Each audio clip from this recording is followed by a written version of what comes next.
Babes. Yeah. You got some calls from somebody wanting them to let you into your building. I got 2 of them actually, and I didn't answer the phone. And your question to me just now was, has anybody ever done that to me? Yeah. Yeah, but I just ignore those calls. Yeah, because it's like the only reason why I would ever answer a call from downstairs is if somebody was coming over, mm-hmm. or if I was getting something delivered to me. Otherwise, I'm not just letting anybody in, because they could easily go to my apartment. Exactly. I'm not going to do that. It's like, no, you get in yourself, or call a friend of yours.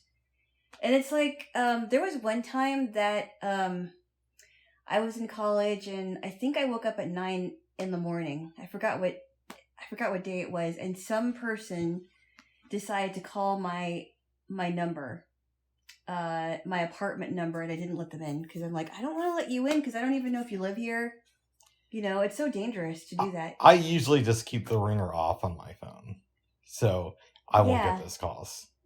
Yeah, mine was vibrating, but I checked the number and it was coming from downstairs. I'm like, why are you calling me? Oh, they might have just pushed in the wrong. No, they called me twice. Okay. They just called me like a minute or so ago, and then they called me like a couple minutes before that. Wow. I'm like, what is wrong with you? I don't know, babes. And then there was one time where somebody called me like at 9 in the evening, and trying to get me to let them in, and he said something like, I have pants and a suit. And I said, are you delivering something to me? Because I'm not going to let you in unless you're delivering something to me. And he just was like, oh, okay. I'm like, don't call me when I don't want you to call me. I don't even know you.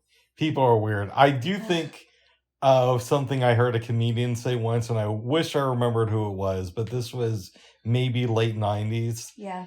He tells this joke about, going to his place. Mm-hmm. And I guess he had just moved in this building, this comedian. One of the neighbors comes by. He doesn't have his keys. The neighbor doesn't want to let him in. The neighbor's like, how do I know you're not a rapist? And the guy had groceries on him. And he's like, well, the popsicles, should probably give it away that I'm not here to rape anybody. Oh, wow. Yeah, I'm buying groceries for myself. I think that if he was a rapist, he would have had zip ties and. But there was that case of that stand-up comedian, not this guy, I assume, who was a rapist. Really? We talked about him before. I think he was on Star Search back in the day. I forgot his name. And because he was a comedian, he was on the road a lot. And somehow they connected him to all these rapes that were going on around across the country. This was like in the early 90s. Sounds very familiar. Yeah, I think we talked about it here before. I don't remember what his name was, but I do remember there was a story about this guy. What was his name? Like Mark Ayala or something? I don't know. But he was, they found that he was either a murderer or a rapist, and he was on a clip of The Dating Game. Oh, yeah, I'm sure that stuff happens a lot. That's really creepy. Yeah. Yeah. By the way, thank you for taking time out to do this. I know that it's kind of getting in the way of your schedule because you're working on your speech for the next World Economic Forum. So. No, I'm not. I am not. Why? Well, I just appreciate you taking time off because I know that's a lot of work. You're working to make sure that... I'm not working for the WEF. More money goes to the upper class. So I appreciate this time out. I am not working for the World Economic Forum. That was a joke there, Jaylo. It didn't fly above. Oh my goodness. Why were you laughing at the beginning? I don't know. I thought it was ridiculous that you would mention that. What are you guys talking about? You're mocking me again. No. No, give me a kiss. No. Oh, so you want to tickle her because you got... Pinch your nose. Okay. All right, give me a kiss. Okay.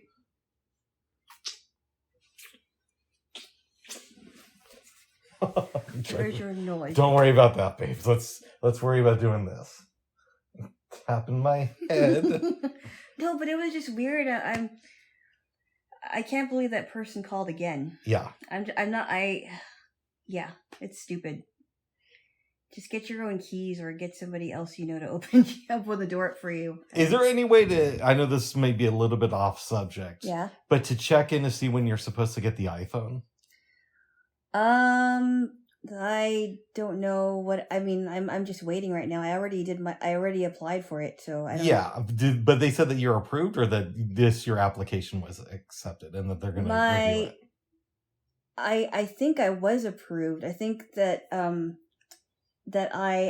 all I had to do was give my signature, and yeah, I think everything was approved. I'm just waiting for it. Because there's a lot of things that are coming still. Yeah, you should check into that.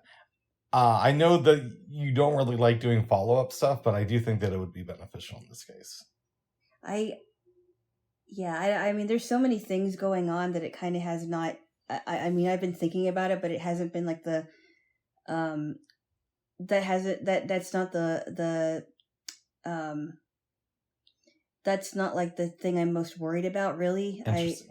Yeah, because there's a lot of things coming up. I've got, a midterm check-in, and nice. I mean, I'm not really stressful about that. They're not going to like tell me I'm doing horrible or something. No, I know, but I'm just saying it doesn't hurt to check into things once in a while and do some follow-up. I understand, but I'm just not worried about it right now. Okay. If I was really worried about it, I would, but I'm not thinking about it. Okay, babes. Very good. I'm just trying to get. I'm just trying to make sure that I am retaining my tech skills and. Okay, yeah. Bubs, you're mocking me. No. You know what I do to mocking people, Bubs. Well, basically, you know what I do to you when I'm not really happy with you. Yeah, you get triggered very easily, but we've already discussed that. I don't get triggered easily around other people, but you do bring it out of me sometimes. Wow. Nice. Yeah.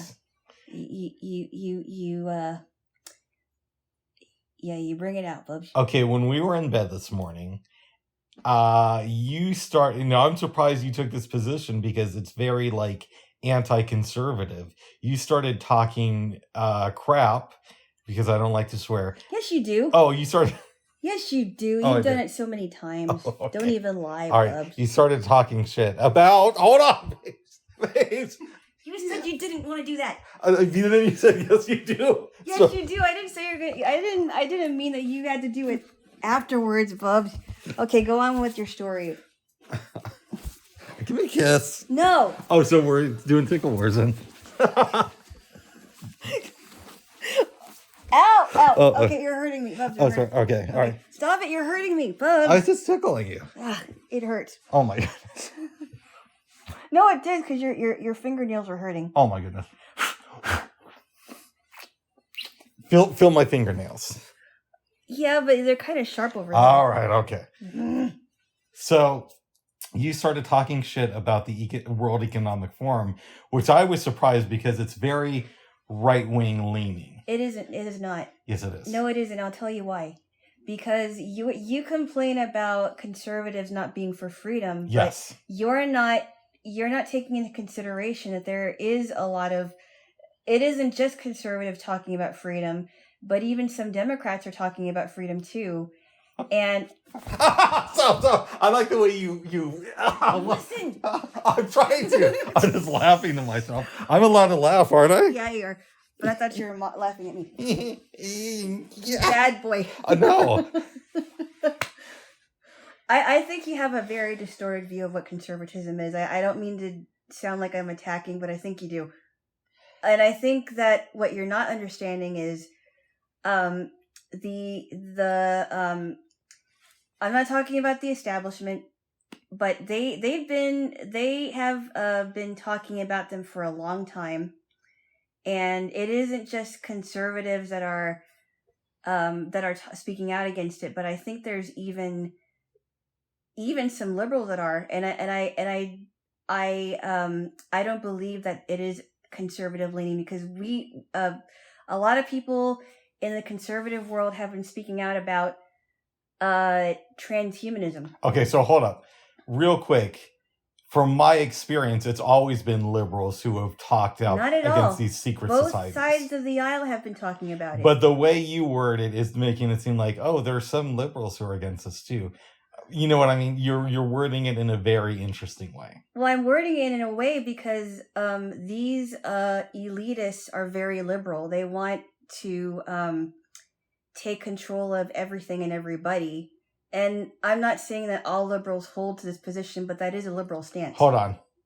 Let's Back up. You're saying these elitists are very liberal. There's no evidence of that. So let me try to break that myth, if I may. Do you believe in free education? I think it depends on how it's handled.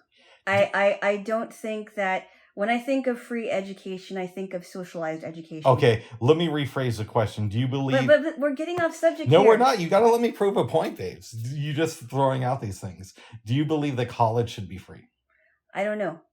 I think that the way that it is handled now with loans, I don't know how it could be free. All right. I also think that money should be spent elsewhere, and it shouldn't be going straight to the colleges and universities and loan sharks. Okay, but hear me out.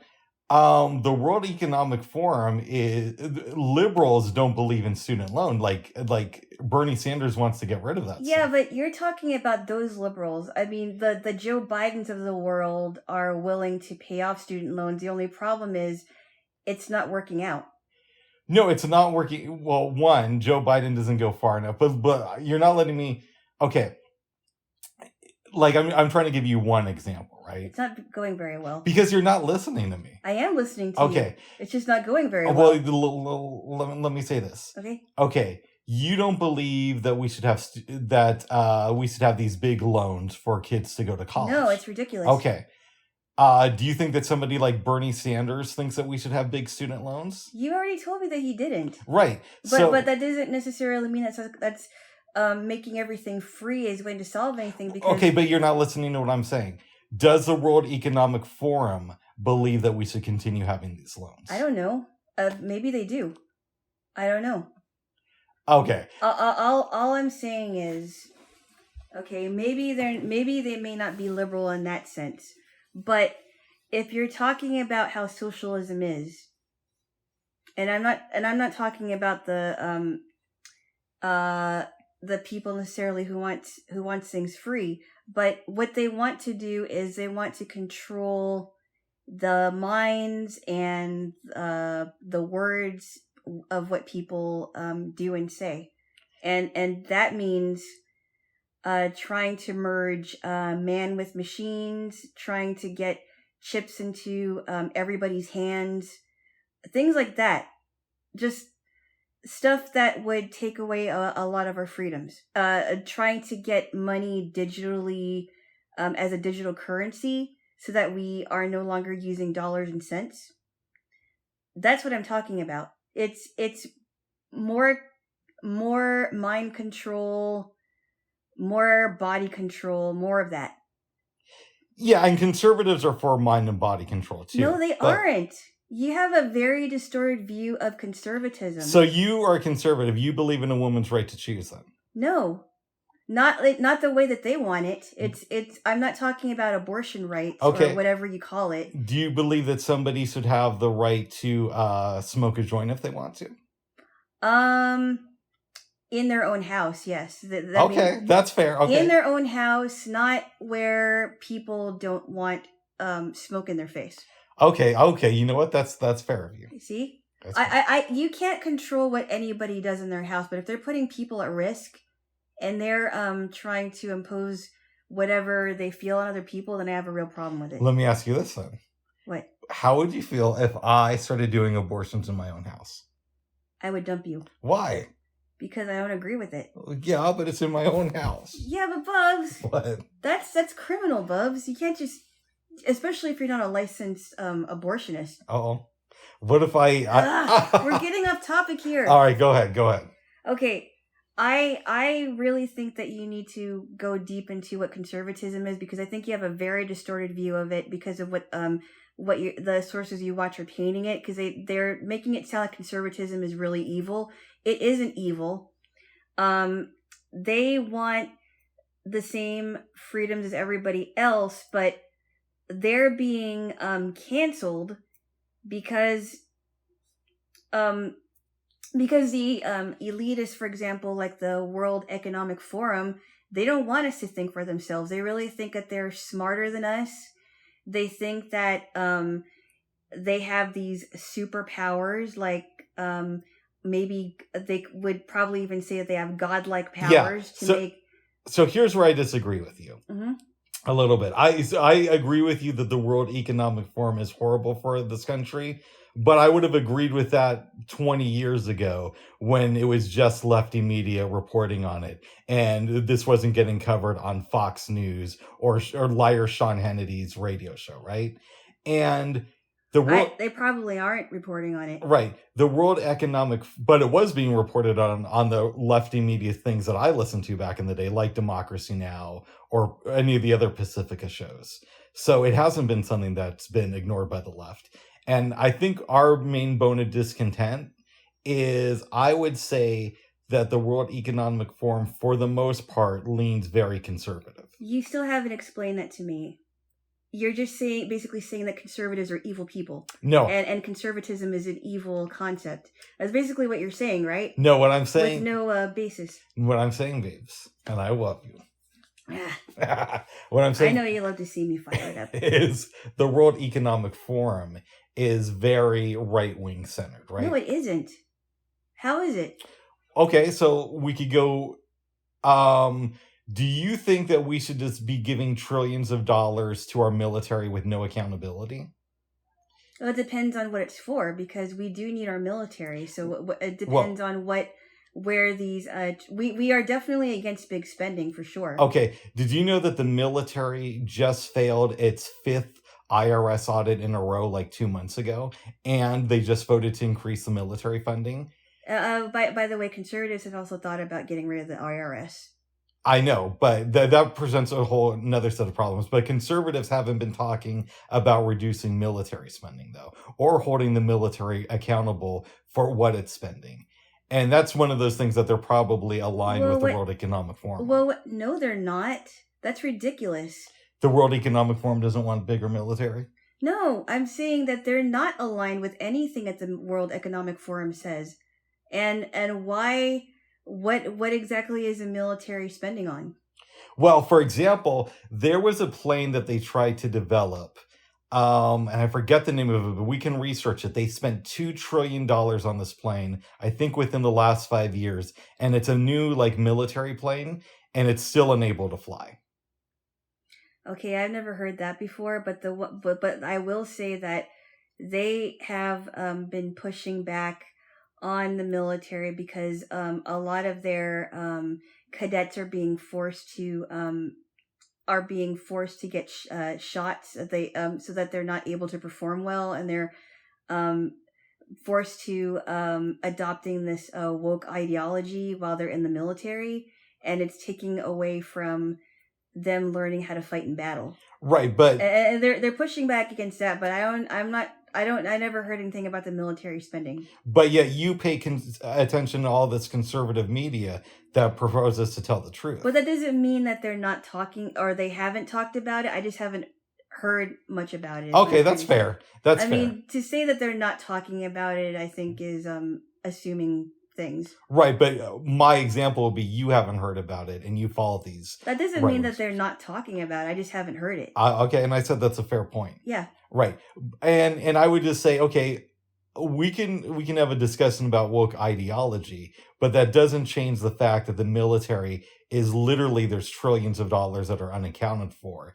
And something tells me that you're not for the cutting of military spending, or most conservatives aren't. And something tells me that if you were talk about it at the World Economic Forum, they're not in favor of it either.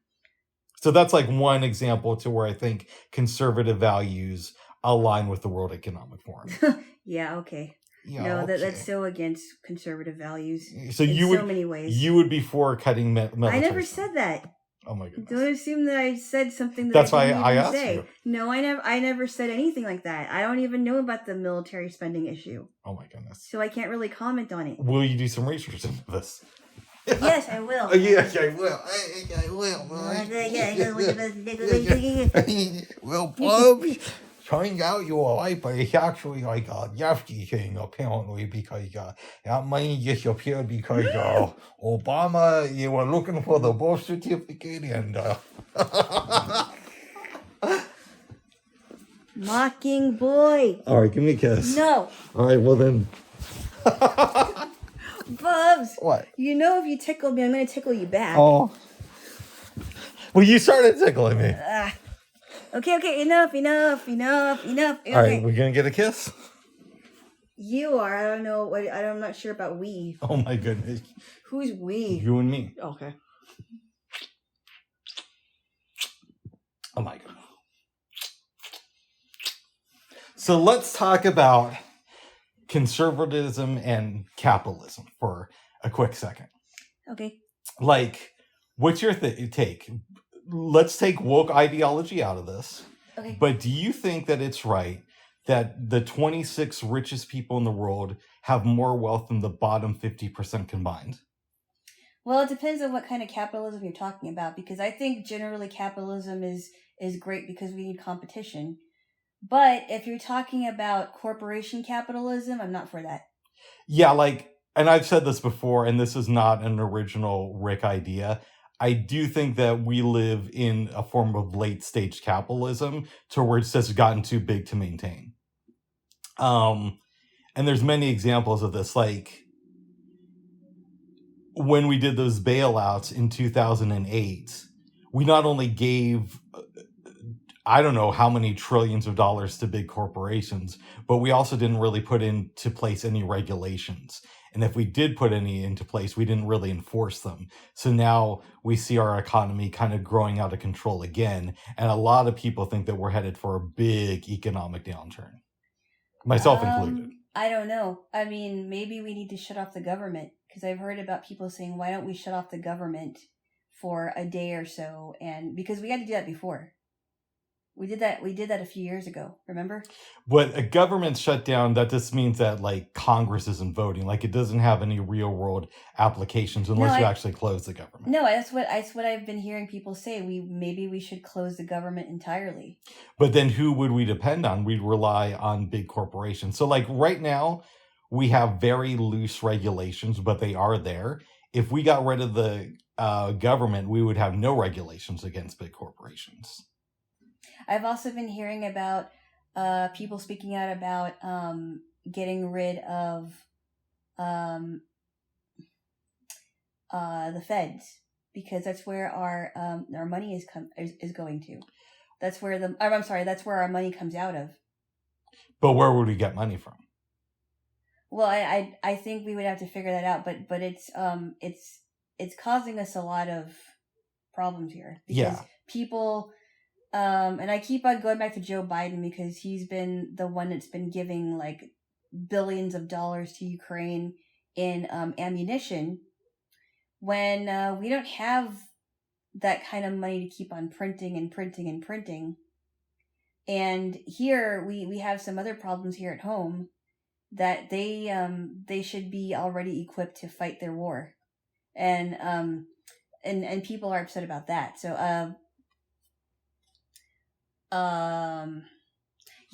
I would say, I guess, I don't believe all capitalism is evil, but I think when it comes to corporations getting the money, donors getting the money, and it's not the RNC getting tons of money and they're using it for their own personal pleasures. Yeah. I have a real problem with that. So you would kind of, because I am a capitalist. I just think that it's out of control the way we have it now. I think that there are people that use capitalism to their own,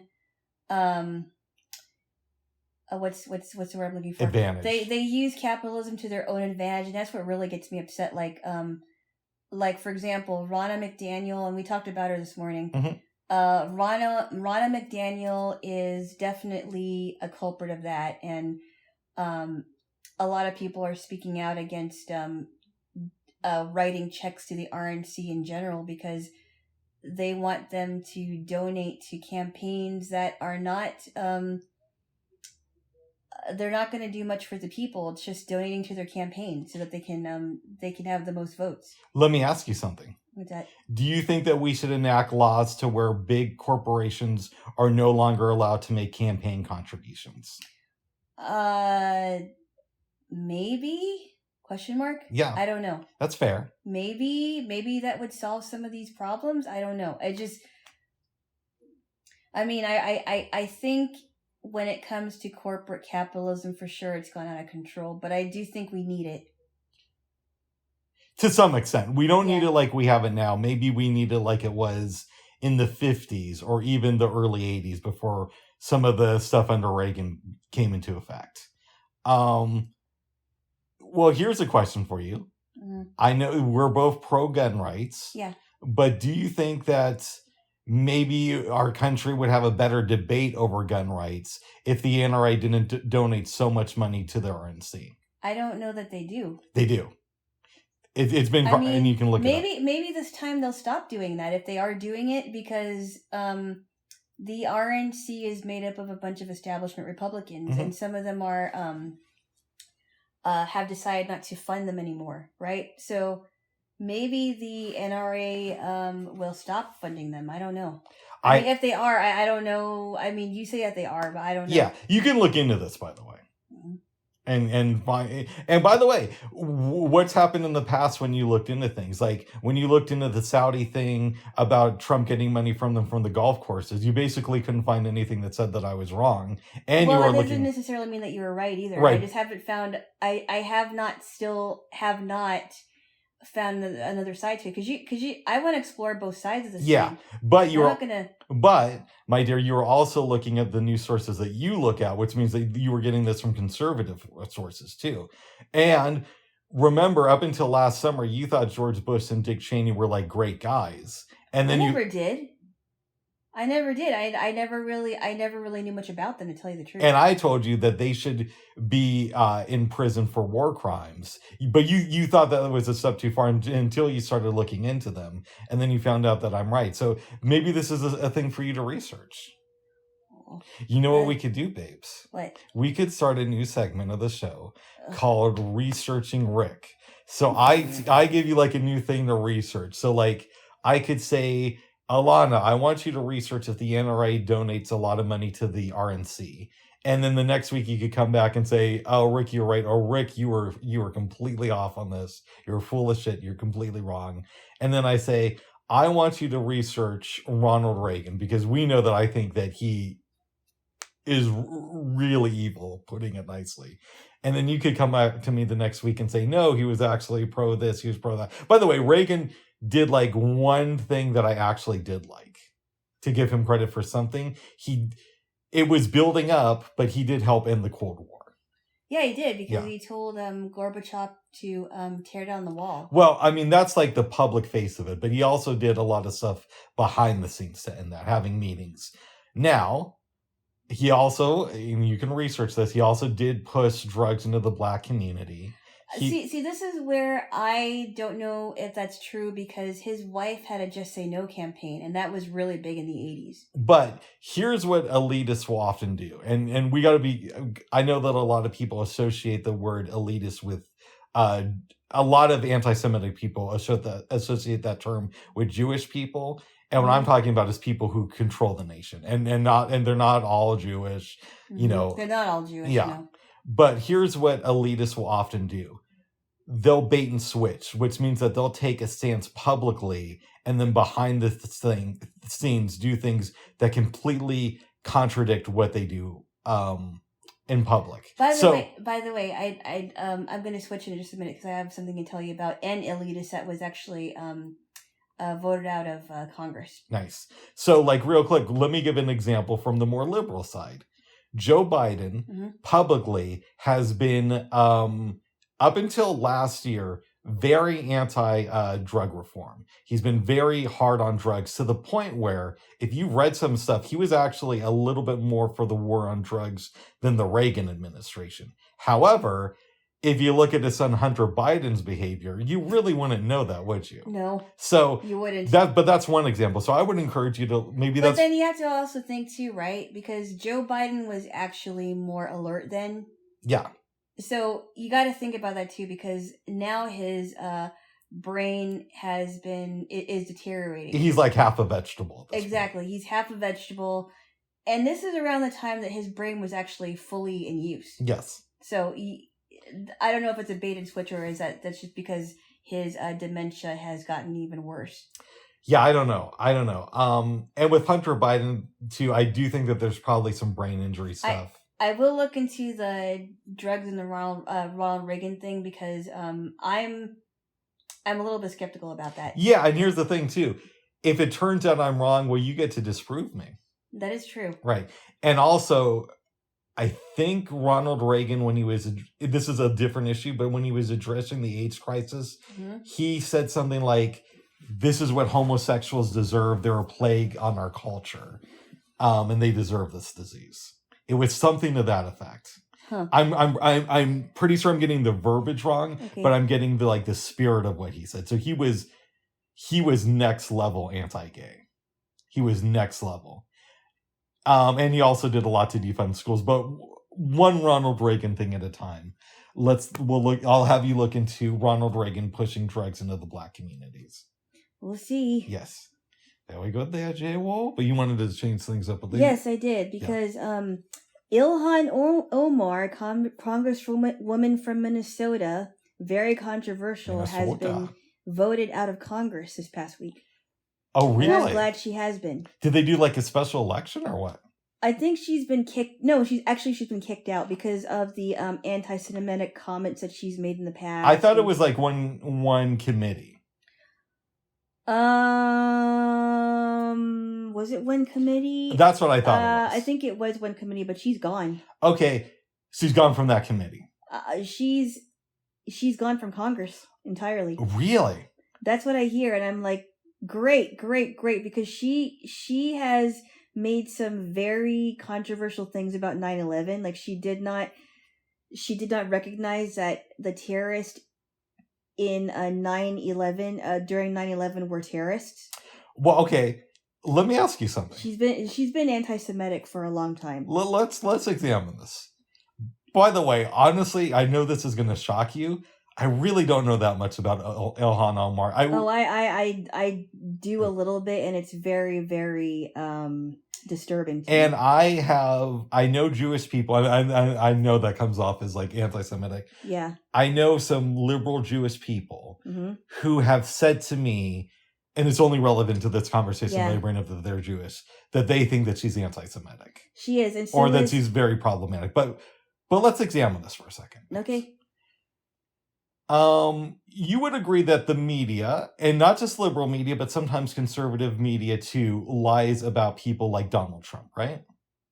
In some ways, yes. They do. Yeah. So now, I'm not saying that she's not anti-Semitic. I'm not saying that she didn't say disparaging things about 9/11. When I say I don't know, I actually mean I don't know. This isn't me trying to cover for her. Yeah. But do we know that she said those things, or do we? Oh yes, there are people hold on. Or is it possible that the media is spinning her words a certain way? Because we know that the media does that. No. I don't believe that at all this time. I think that there are people that have been speaking out against her. And also including Rashida Tlaib, who is an American, a Muslim American congresswoman from Minnesota as well. And she's been saying some pretty disgusting things about the Holocaust. Like, she said something like, I feel calm when I think about the Holocaust. I have to check into that. No, she actually did say that. She's really been putting herself out there. She's anti-Semitic as well. And I'm not just saying that because the media has said it. I'm saying it because people have been speaking out about it that are actually in Congress. Okay, I will look into these things. There's also truth to the fact that she married her brother when she moved to when she got older while she was living in America. Wait a second, Rashida Tlaib did or Ilhan? No, Ilhan Omar married her brother. I find that hard to believe. I would check into this. No, I'm serious. It's been documented. Now, I will tell you something that you got right that I thought was just a right-wing wacko conspiracy theory that you told me like a couple of years ago, and I didn't believe it until I heard it this week. Uh-huh. So I was listening to TYT, and Jake and Anna were talking about Hunter Biden's stolen laptop. By the way, this laptop, everybody's talking about, we don't even know what brand it was, but that's just an aside. It's some horrible stuff on it. Well, apparently it did. But anyways, like Jake was saying, Hunter Biden, you know, it's a little bit weird for Congress to investigate him because he's not a congressman, but that doesn't make him like a good human being. And he was saying, like, after Beau Biden died, Hunter Biden slept with his wife. Yes, and he did. You had told me that a couple years, and I thought that was just like, okay, you're listening to too much Alex Jones, Jaylo Blow. No, it's true. I mean, yes, it actually did happen. He went after his sister-in-law. Yeah, apparently that's true. It is very true. They were in a relationship for a little while. They're no longer together anymore, obviously. I think he has since gotten... No, did he get married? I don't remember, but he is... There is something very wrong with that man. Okay, I agree, but let's take Hunter Biden real quickly. And I said this earlier, but I do think that there's a chance that he has some brain damage. And not only did they talk about the child porn that's on his laptop as well? They said that there was a lot of disturbing images. And by the way, I only listened to part of the segment, so they might have said that. I don't know if that's true or not, but I was doing other stuff as I was listening to them. I mean, more stuff than Anthony Weiner, I think. Okay, but let's go over Hunter Biden for a second. The reason I think that maybe he's suffering from some sort of brain damage, here's my piece of evidence, is because of that car crash when he was a little kid. And it's possible, because I know that he was in the hospital for a while, and I know that because I read Joe Biden's book years and years ago. About his daughter and his former wife dying. Correct. But the two sons, Beau and him, both went to the hospital. Back then, in the early 70s, they really didn't know how to categorize brain trauma. And so I think it's possible he might have gotten a head injury. I don't know. But that doesn't make him a good guy. But that's just saying, let's take that a little bit into consideration and maybe have some compassion for him. At this point, I don't have compassion for him. I don't know. I mean, we would have to have evidence that he actually did have a brain injury, because I have heard about the car crash. Yeah. It's a horrible tragedy. And a lot of people voted for him because of it. You would agree, right? Or at least they warmed up to him because... I would say they warmed up to him because... Not voted for him, but warmed up to him. They warmed up to Joe Biden a little. And a lot of people like a good sob story once in a while. And it is a tragedy. It is a tragedy. But he really thinks that he's smarter than his own father, actually. Hunter Biden does? Yes, I've actually heard him, some clips of him saying things like, I could use him, I could tell him to do something and he'll just do it because his brain is no longer sharp anymore. But there's also, yes, Joe Biden's brain is no longer sharp, but Joe Biden, I'm assuming, I don't know this, I'm an outsider, it's probably very close to his son because not only the tragedy, but because he lost his other son, Beau. So he's probably, he, and again, I'm projecting, what do I know? Yeah. But I'm assuming that he feels very sad for Hunter for a lot of different reasons and probably wants to do right by him as much as possible. You know what I was thinking about this off of the Bidens for a minute? Yeah. I was thinking about parents who have children that committed some really bad wrong. You know, like they murdered somebody and a lot of parents... A laptop with very disturbing stuff on it. Yeah. Also supporting Ukraine. Anyway, or not Ukraine, but supporting or giving money to Ukraine. Anyway, so a parent who has children or one child that has done really, really badly. Some parents will say, "No, this child is innocent. My child is innocent, man or woman." You know? But there are some parents that are like, "No, my child needs to suffer the consequences because he or she did wrong." Yeah. And I think it's really interesting how some parents turn them over to what they've done and some parents will completely fight for their innocence. So I feel for those parents. I will tell you this. I do not have any kids, at least Yeah. none that I know, but I do have a nephew. Yeah. I probably shouldn't be saying this, but that's never stopped me before. If my nephew committed a horrendous crime and wanted my help hiding out, I would help my nephew. Wow. Yes. Again, I probably shouldn't say that, but that's how I feel. And maybe I would regret it afterwards, Yeah. but I would absolutely help my nephew. Wow. Yep. You mean even if he murdered somebody? Yep. Why is that? Because he's my nephew. Yeah, but if you know he did something wrong, like I kind of go back and forth with it, because some families will go ahead and help their brother, their sister, their cousin. Yeah. And they know that they either raped somebody or murdered someone. Yeah. And it's a violent crime. Or they attempted to murder somebody. Yeah, and it's not like I would be like, oh, good for you, buddy. I hope you get another one done this week, you know. But it would be like I would help him. I would do whatever I could to help my nephew in that situation. Wow. Yep. I don't know what I would do. I really don't. Because I heard an interview with John Wayne Gacy's sister, and she was just so upset that she didn't know. She wished she would have looked into it further about what her brother was doing, because he was in the basement a lot. And she just felt so disturbed that, I wish I would have done something, because I would have been able to stop him from committing all those murders. Yeah, he's a sadistic guy. He is. He murdered those kids. Yep. And, maybe not as sadistic as Jeffrey Dahmer, but he did murder those boys. They're both really bad. I don't know who's worse. That would be hard to determine. It's terrible stuff. Who was the guy that was doing research on Gacy?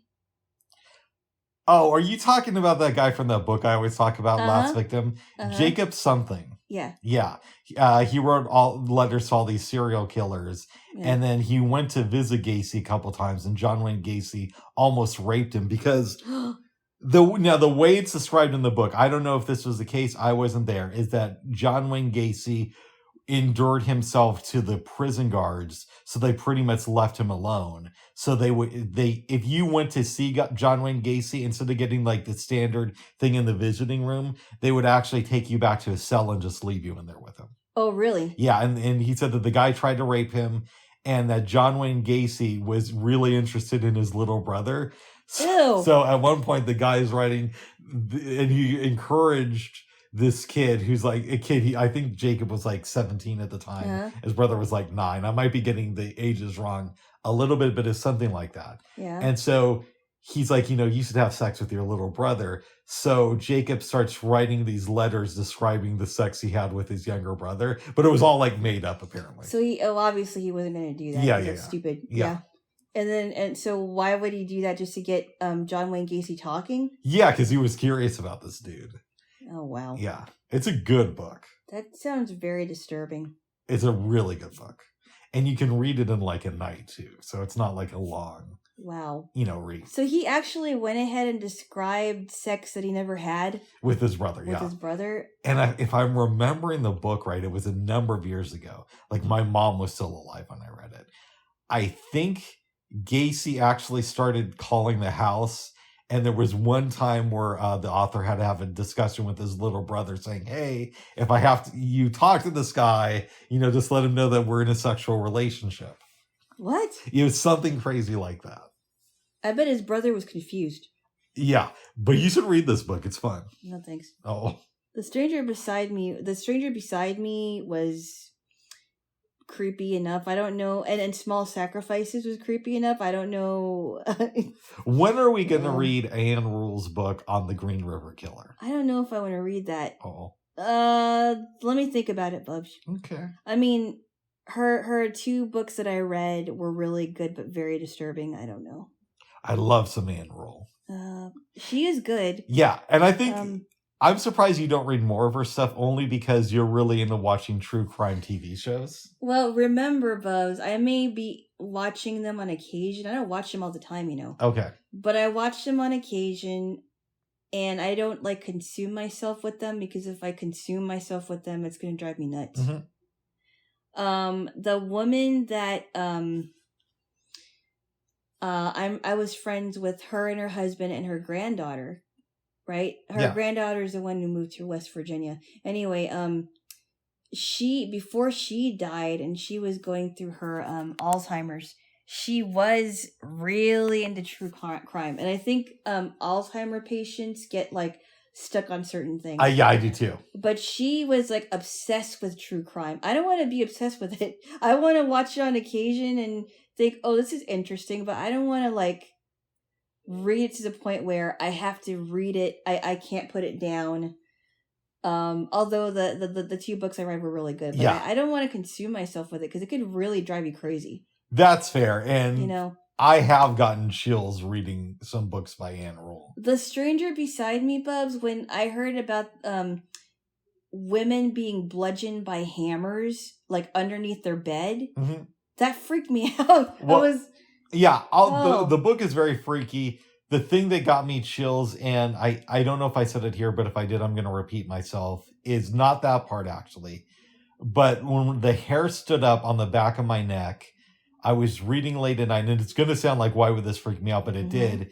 When she's talking about Ted Bundy at the crisis center, and she's like, if Ted Bundy took lives, he saved lives. And I know he did because I was there at the time. And for some reason, that really got to me. And I believe the reason why is because it kind of makes it harder to look at him as just a monster. And it makes you realize that anybody could be a Ted Bundy. Right, because I've known people who worked at crisis hotlines, and I don't think that any of my friends who've done that are serial killers. But it's like a reminder that you never know. You never know who's that serial killer. Yeah, and I think that she was in some ways trying to humanize him. Yeah, because she actually knew this guy, and it's possible they may have had a relationship. Who knows? So, or maybe she thought it was. So this is a point of a bone of contention, not just with you, but every woman I've known who read the book. Yeah. Every guy I've known who read it is of the opinion that I have, that they definitely had sex. And every woman I've talked to who's read it say that no, they're just really good friends. I think that this is what I think. I don't think they had sex. They didn't have to have sex. I think that, and number one, and I mean number two, she wasn't the kind of person that he went for, right?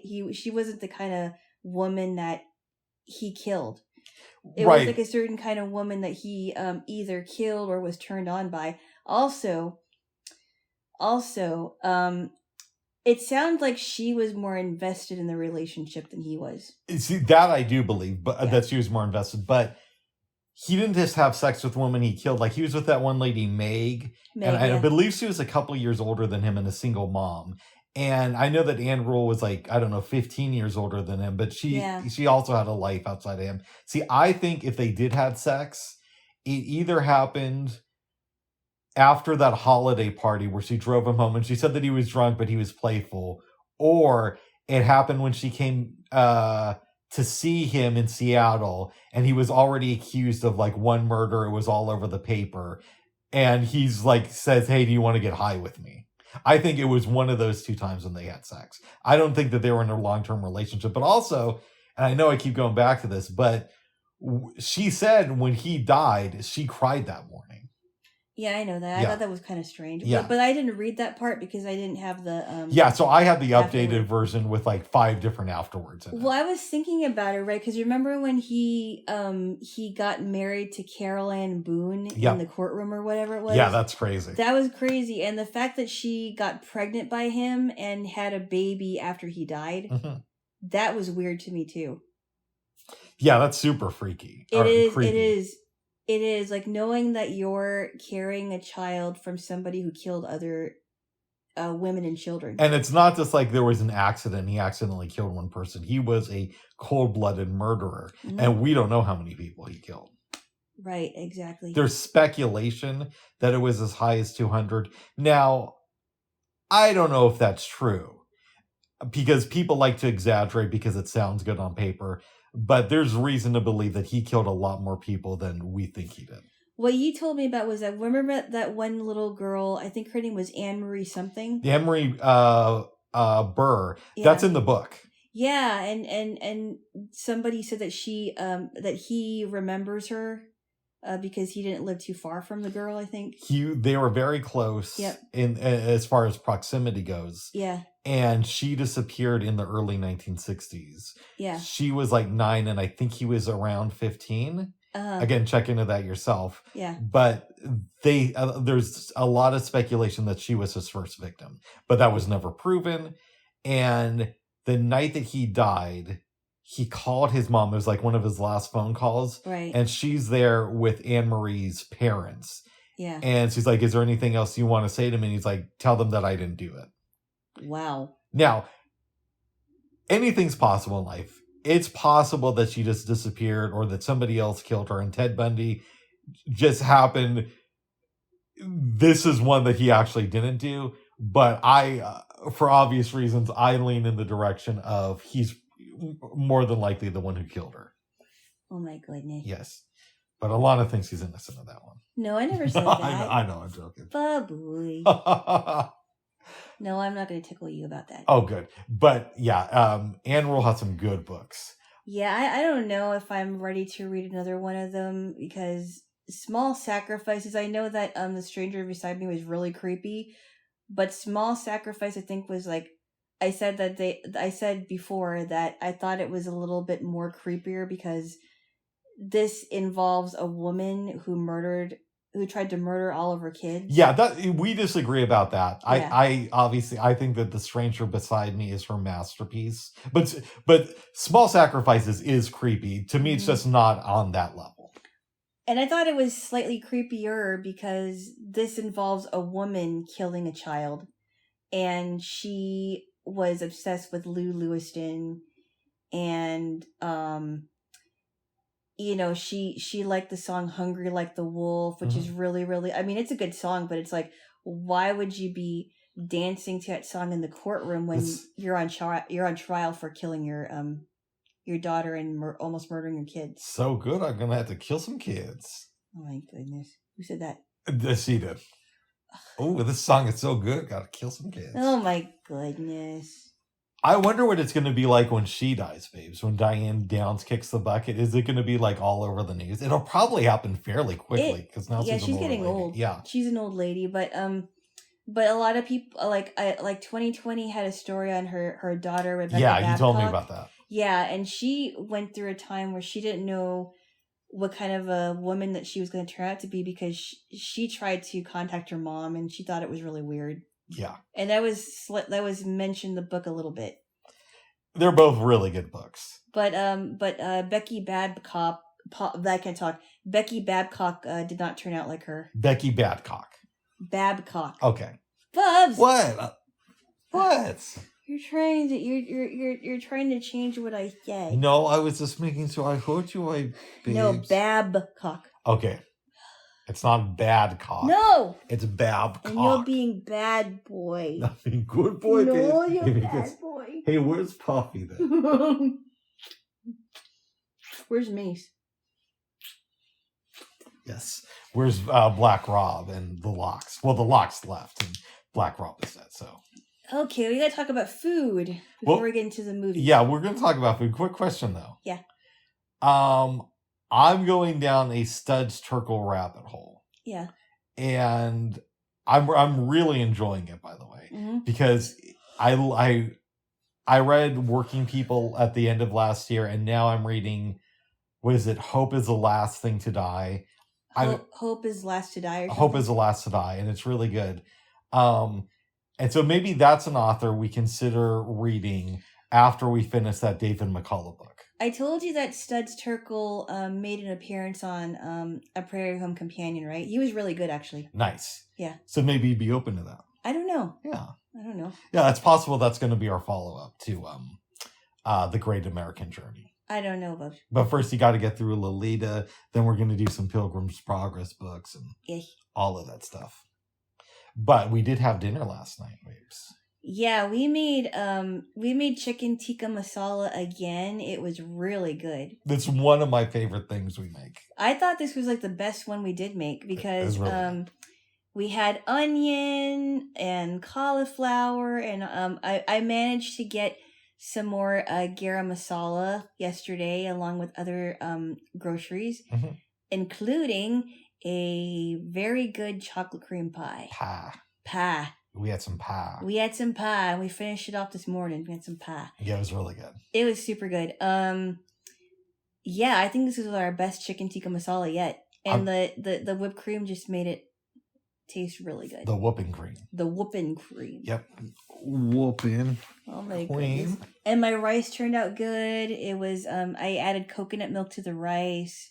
I do remember that we did that before, so yeah, I pretty much always do that when I make Indian food if I have it around. It's super good. Yeah. Yeah. And those crushed tomatoes. Oh, it's really good stuff. It was delicious, Bubs. I mean, I think this was our best one yet. So here's a question for you. Yeah. I dated a girl from India. I know I start off with telling you somebody else to date. Yeah.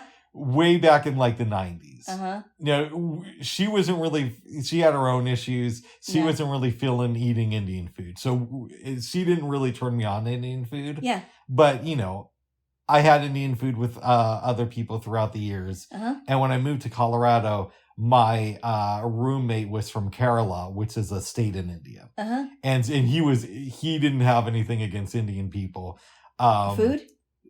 Against Indian people or Indian food. So we ate a lot of Indian food. Yeah. And let's just say Indian food, I don't know if it's Mexican food or Indian food, but it's close on which two of those are my favorite type of food. And in fact, I think the first time you came over to my place, I made you some curry. You did make me some curry with sweet potatoes. Yep. It was really good. And what I'm wondering from you is... Yeah. Before you started dating me, did you feel differently about Indian food versus how you feel now? No, I didn't, because I liked Indian food. My favorite, one of my favorite Indian dishes is butter chicken. I love it. Butter chicken's on point. Oh, so good. Yeah. Butter chicken, naan bread. I've tried tandoori chicken, which almost kind of reminds me of barbecue chicken. I see why. And yeah, tandoori chicken tikka, mango lassies. Oh, so good. I love mango lassi. I used to live a few blocks away from a restaurant called Cedars. There was a Cedars on 50th and Brooklyn and 50th. There is another Cedars on 41st where I used to live. Mm-hmm. But that Cedars was more like Middle Eastern fare, not necessarily Indian stuff. Yeah. So I don't know if they were affiliated with each other, but the one that I used to go to on 50th, that was a really good Indian place. And there was another place called Shalimar, I think, in that area. But Cedars is great. It was a really good place. Have we ever gone to Indian Oven? No. I don't even know if they're still open because I used to go there a fair amount before the pandemic. I'm going to have to research that. But I like making Indian food at home, too. We got to go back to Dwarka's. Yeah, we do. That was a really good place. And the service was good, too. The service was excellent. They were able to tell us how to pronounce it. Like, I like the pakoras. Well, I knew how to pronounce pakoras. No, but other stuff. Yeah. Because it's something that I was like, I don't know how to say that. The chicken 365, the one that our mutual friend has. The one who I used to have phone sex with. Oh my goodness. Bubs! Did I? Bubs! Do you think I'm lying about that? No, Bubs. When was this before you? Bubs! You didn't have to mention that. Okay. Everybody knows it already. You talked about it before. All right, go ahead. What? Go ahead. I'm listening, dude. Bubs. I am listening, boy, and I'm informative, boy. Waddle under the boy. I'm informative, boy, and I'm listening, boy. So I wanted to give some context because I'm also contextual, boy. Waddle under the boy. I'm also contextual, boy. So, so tell me what's up. No, but she had 365, which is a chicken that was like slightly spicy, but it was really good. Yep. And it was boneless pieces of chicken. That was good. We could probably make that. Yeah. Good stuff. I mean, I honestly, and this probably is no shock to you, I could eat Indian food at least once a week, if not more. Wow. Like, if somebody came to me and said, Rick, we're restricting you to Indian food for the next year, it might get a little bit old, but something tells me at the end of the year, I'd still be okay with it. You see, I can't find a favorite food because I like my American food, but I also like Filipino food, the Yeah. stuff I grew up with. I love Indian food and Mexican food and Greek food and Hawaiian food. So I like a whole bunch of different types of foods. I do too, but Indian is definitely, if it's not number one on my list, it's a close second. What did you like at Indian Oven? They had really good curry, and this was back when I was a vegetarian. I like their naan bread. Their mango lassi was pretty good, if I remember correctly. Mm-hmm. Yeah. I like the naan bread that tastes like cheese bread, where they have the ghee in the middle. Yeah, we can make naan bread. I know that. Okay. Anyway, yeah, it's good stuff. Nice. It is good stuff. I remember you made me naan bread. Remember? I did. It was the first time you came over to my place in like April or May of 2018, and I was upset because I couldn't find ghee at the store, and I know you can make it from butter, but as a blind person, it's a little bit too visual for me. Yes. So I just ended up using regular butter. Oh, I thought it turned out really good, actually. And then you eventually got your ghee. Yep. And you made some really good naan bread. I did. It tastes so much like garlic cheese bread. Yeah, I mean, it's basically the Indian version of that. Yeah, it's good stuff. It is. Butter chicken is so good. I know. Good. So, the last time we did this, we had to go to get the groceries and for you to work on your speech for the next World Economic Forum. Ha ha ha. And by the way, congratulations on joining the Illuminati. Oh, jeez. But we had said that we were going to talk more about Norma Ray and what was the other movie? Norma Ray and Dr. Zhivago. Yeah. And I guess to make it quick, because we have other movies and whatnot. And, all that stuff. The very, very condensed overview is Norma Ray is loosely based on a true story about this woman in the South in the 70s who meets a union organizer and decides to get involved. And it's about how it affects her life as a single mother who eventually gets married. Yep. And she loses her job because of her work in the union. Yeah. I mean, she was consumed by the union. And let's talk about it. Okay. Because just putting the facts on the table, I think that there are some major problems with unions, and I see why people have disagreements with them. And I'm talking about workers, not management, because obviously management is going to have issues with them. Right. I see why a lot of workers don't want to be involved with unions. Having said that, I think our country is a lot better because of unions than without them. Because without unions, not only would we have 7-day work weeks, but we wouldn't have a lot of the protections we have for workers. And that's not to excuse any of the bad things that come along with unions. It's just to say, to me, they're well worth having. And I think as a society, we need them. And you're starting to do some more research, hearing about the World Economic Forum. I know you're not pro-union, but can you see an argument for unions? I don't know. I just don't know. It just seems like there's a lot of control there. Like, oh yeah, well, you're not getting paid enough, and you need some paid leave, right? That was mentioned in the movie, correct? Yeah. You're not getting paid enough, and they need to give you some time off so you can spend it with your family. That sounds all well and good, but I don't know. I think there's something going on in the grand scheme of things where they have so much control that you can't get out of it if you wanted to. I hear you. And I would also make the arguments that a lot of these battles are still going on today. So even though the unions lost, we could look at the train companies, right?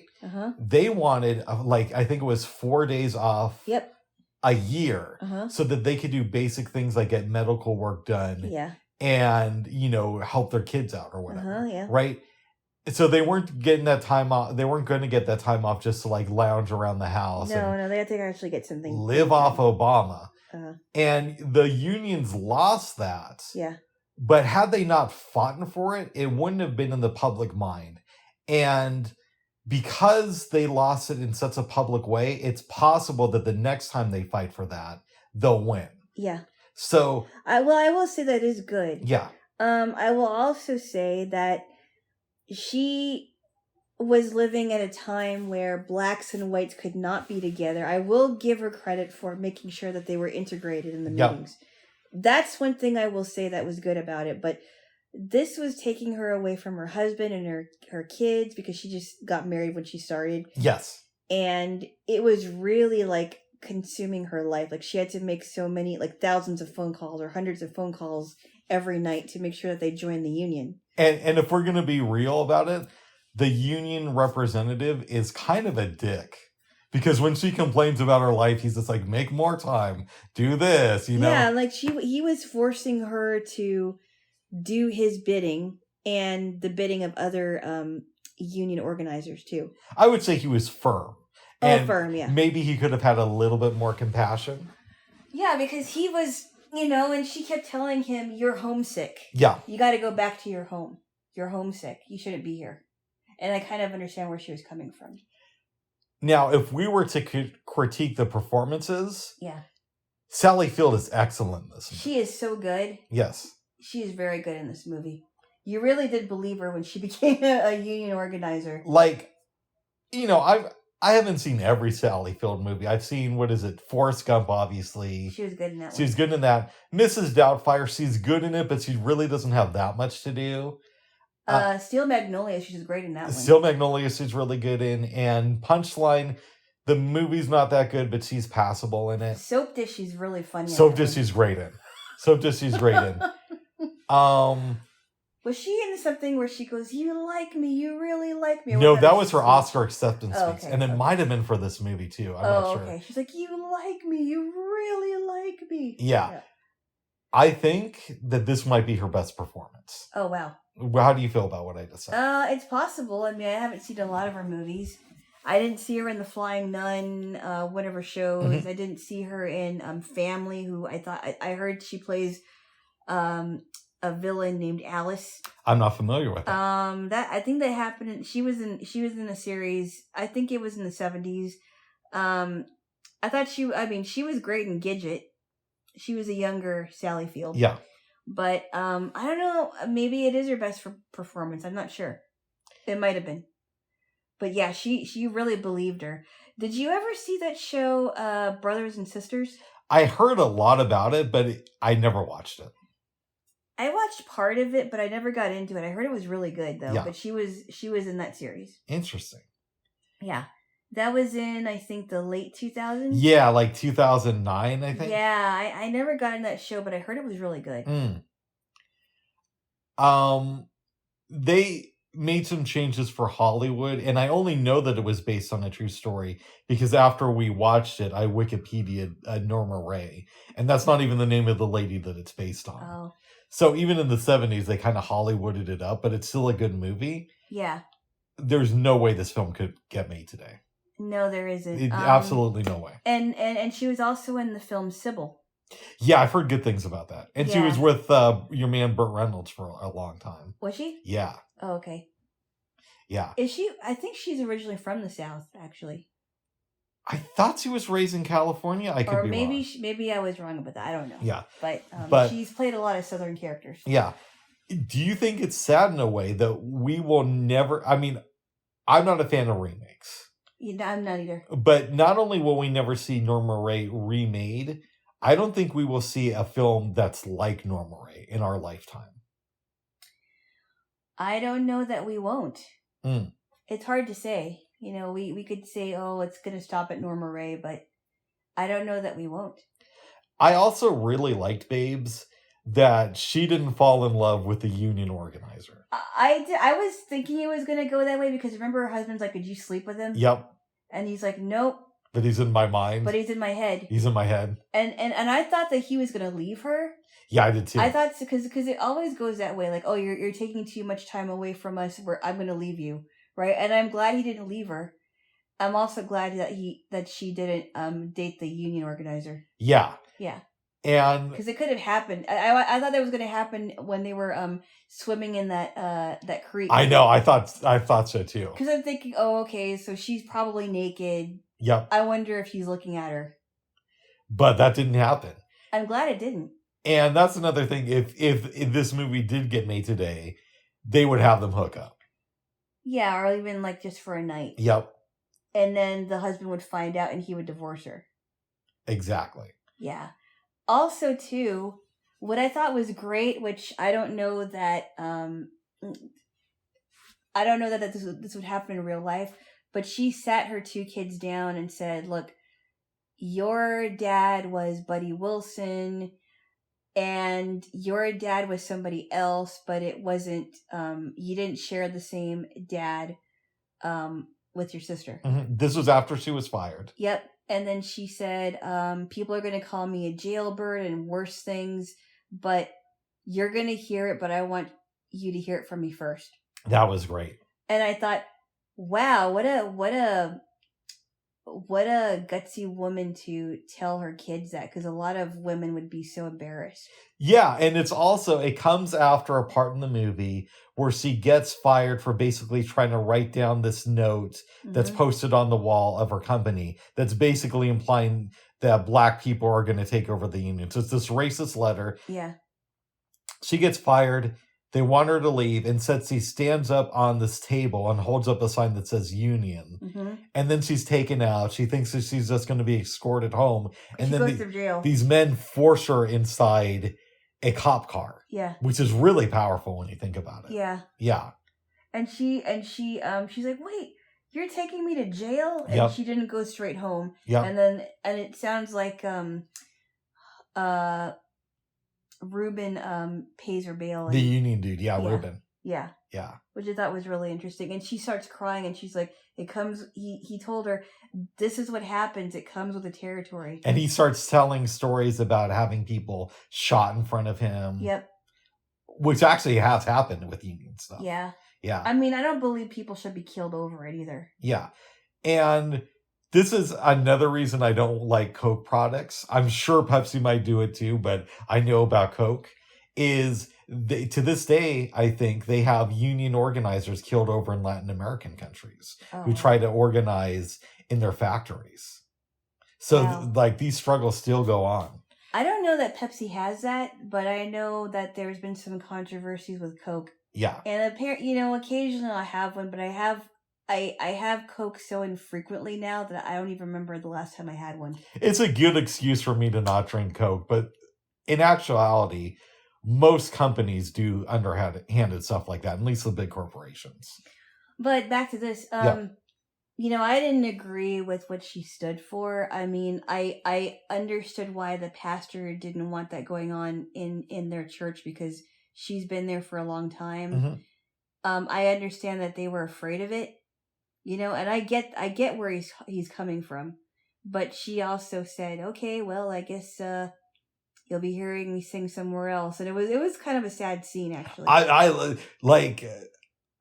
like that she had, quote unquote, the balls to stand up in this movie, because most people just would have been like, I guess I'll see you in a week or two at church. But she's like, all right, I'm going someplace else then.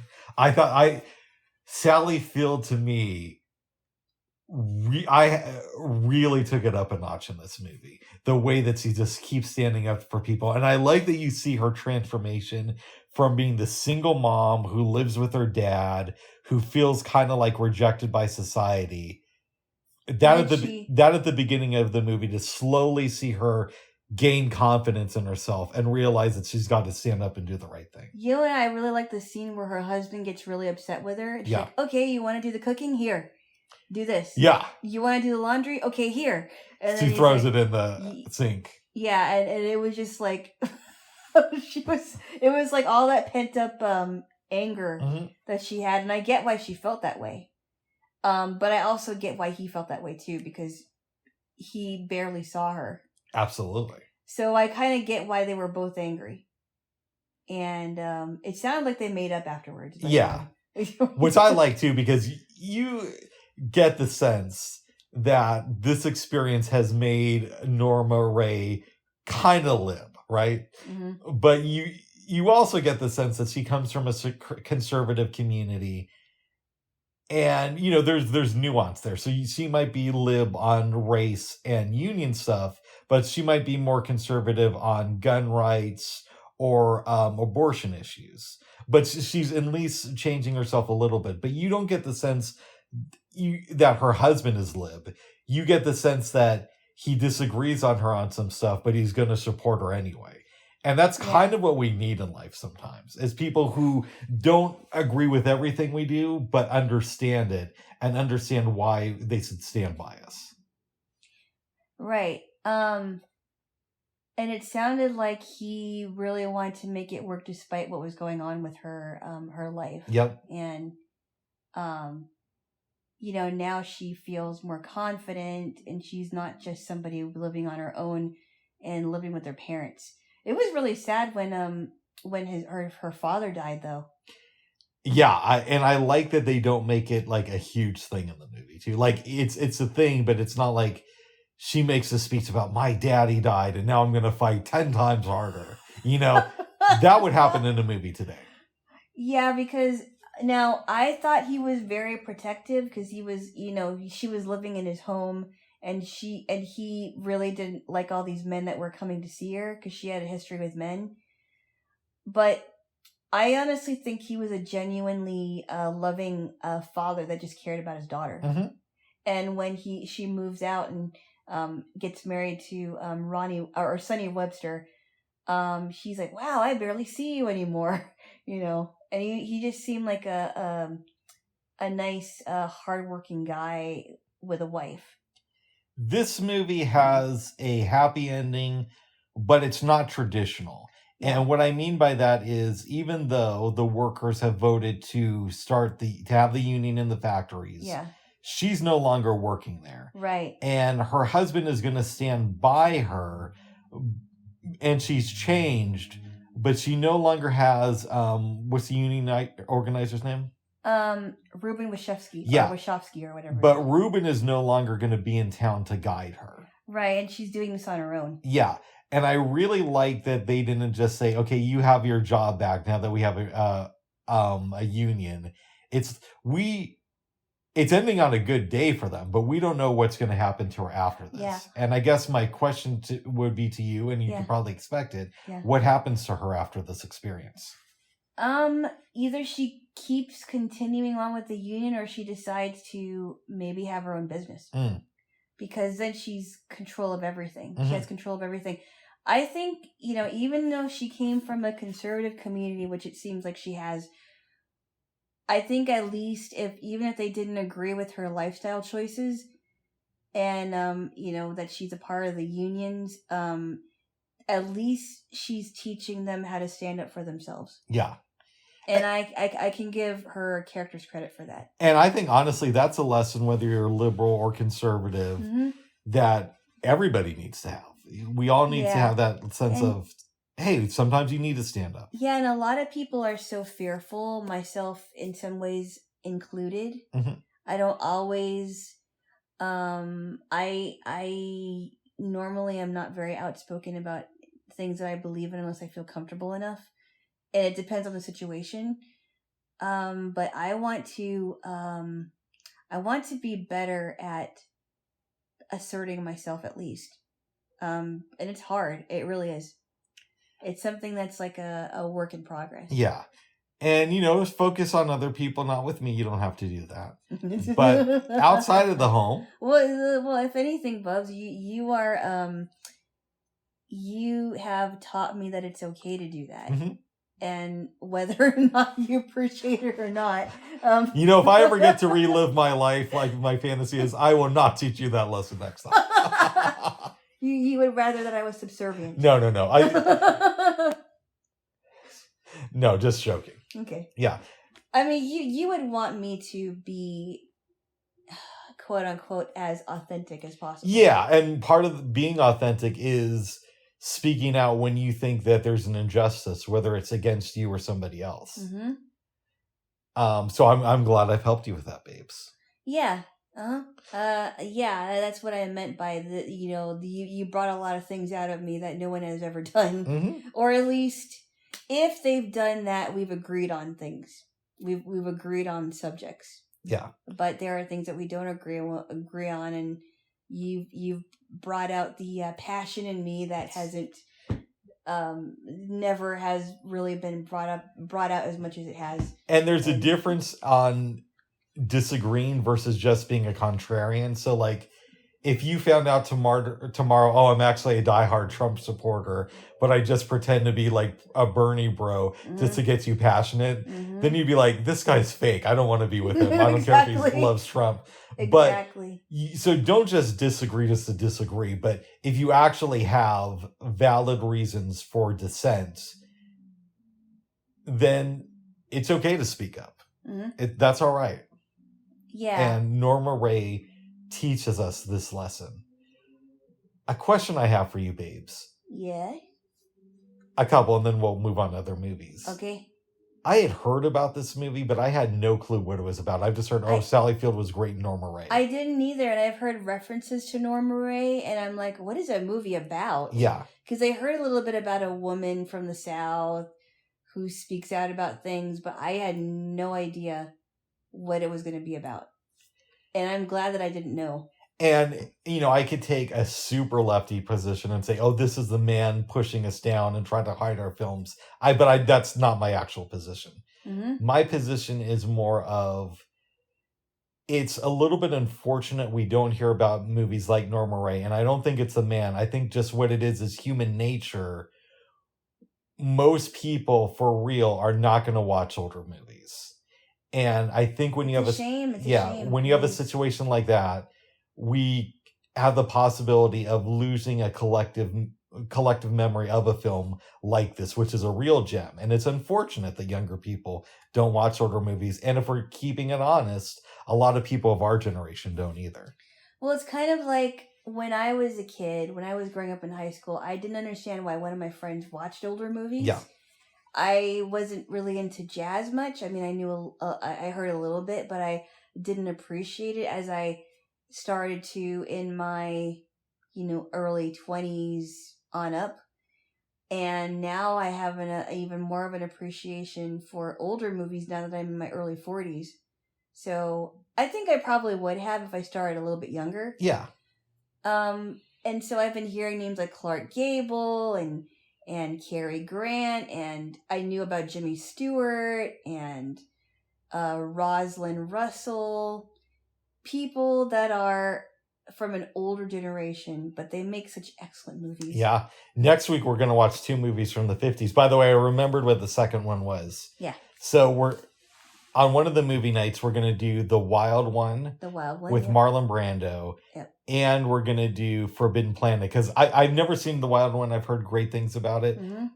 Obviously, being a Star Trek fan, I love Star Trek, but especially the original series, if you're going to be kind, borrows very liberally from Forbidden Planet. There's a lot of borrowing there, which borders on, copyright infringement. But it's a really cool movie. So I'm excited to show you that. Yeah. Yeah. So wrapping up Norma Ray real quick.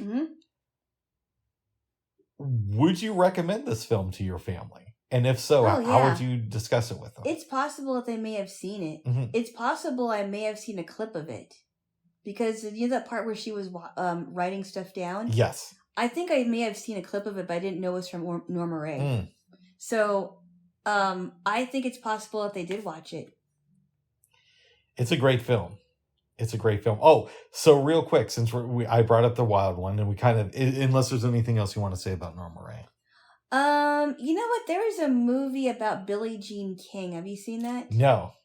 I think Billie Jean King, I forgot what she did. She was a tennis player, wasn't she? She was a tennis player, right? And I know she inspired that song, which is my favorite Michael Jackson song. No, it wasn't. It wasn't her. No, but that song was inspired by her. Was it? Yep. Oh, the name Billie Jean? Yep. Okay. Well, I heard there was a movie about her, like, I think it might have been in the 70s or something. Might be interesting to watch if we can find it. But I saw clips of that movie too. Nice. Yeah. Nice. No, I don't have anything to say about Norma Ray. Watch it. It's really good. Yeah. So before we move on, I guess technically we are, but you know what I mean. I finished that book, Hollywood Hellraisers, the other day. I think Marlon Brando is an asshole. I know he's beloved, and you know some of the reasons I feel this way. One, if you look into any of the allegations for the movie The Last Tango in Paris, Sounds awful. if that happened today, he would be in prison. And this isn't Yes, like he would.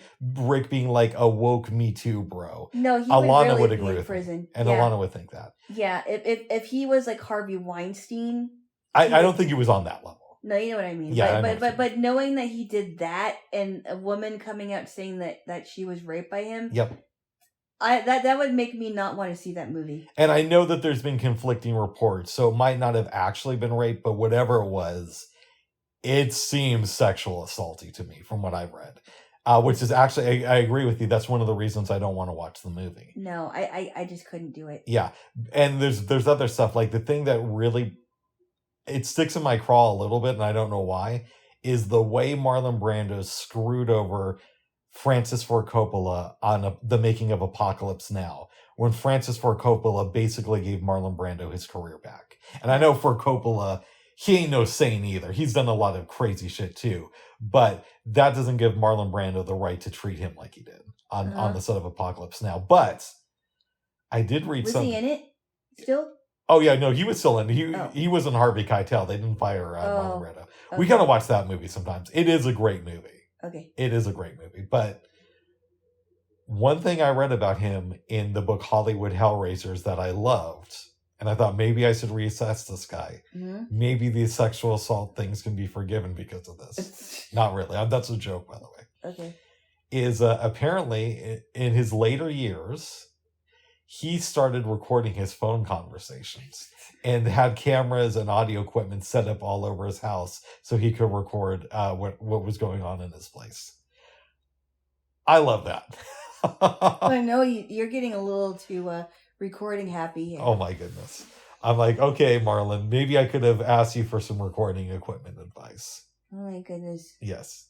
What did you think about that day, Jaylo? It's a little bit weird. Yes. Did we talk about that Sasheen Littlefeather died a couple months ago? No, I had no idea that she did. Yeah.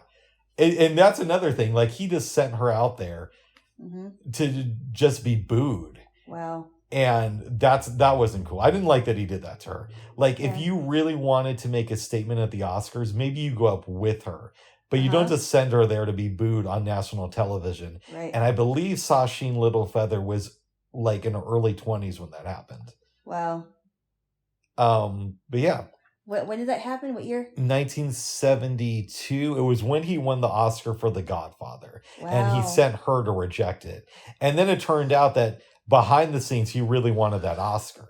So publicly, he rejects it to seem cool. And then privately... And he sends her out to reject it. Yeah, he doesn't even go himself. And privately, he's asking for the Oscar back. Why would he send somebody out to reject it? I don't understand. Because he was too good to go to the ceremony. Like, Marlon Brando is also one of these guys, babes. Mm-hmm. He would...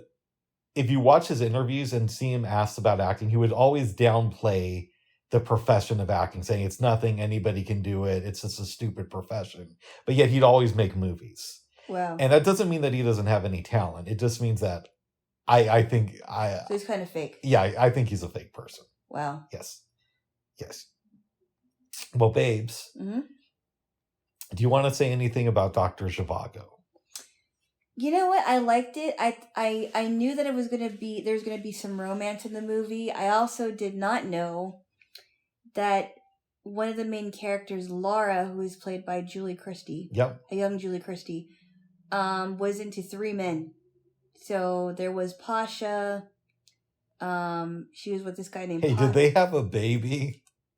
What? The three men? Oh, sorry. 3 men and a baby. Sorry, go ahead. And a baby. So she was with Pasha, and I believe she married him, and then she was into this guy, Komarovsky, and then later on in the movie, she got together with Yuri Zhivago, who was already married. So I was really confused about this movie.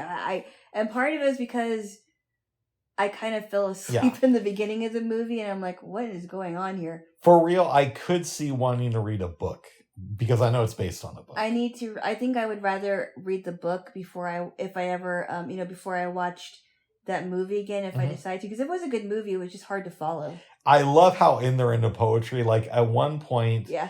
I think it's near the beginning of the movie. They're talking to Julie Christie about some guy. And she's like, does he write his own poetry? And they said no. She's like, oh, I'm not interested in and they go to the house. Yeah. They go to this house. I was like, oh, he writes his own poetry. Yeah, like it's somebody who was pretty into the world of spoken word poetry for many years when I was a much younger man.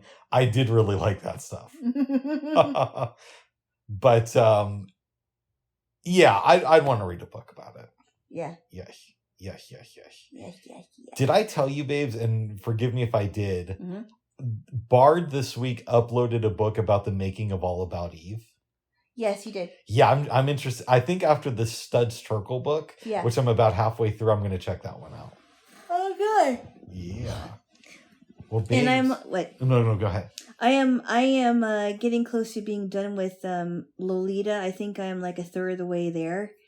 But this is a part where he's talking about her acting ability, because this is where she's going to be acting in a play that's directed by Claire Quilty. Nice. I think they were not as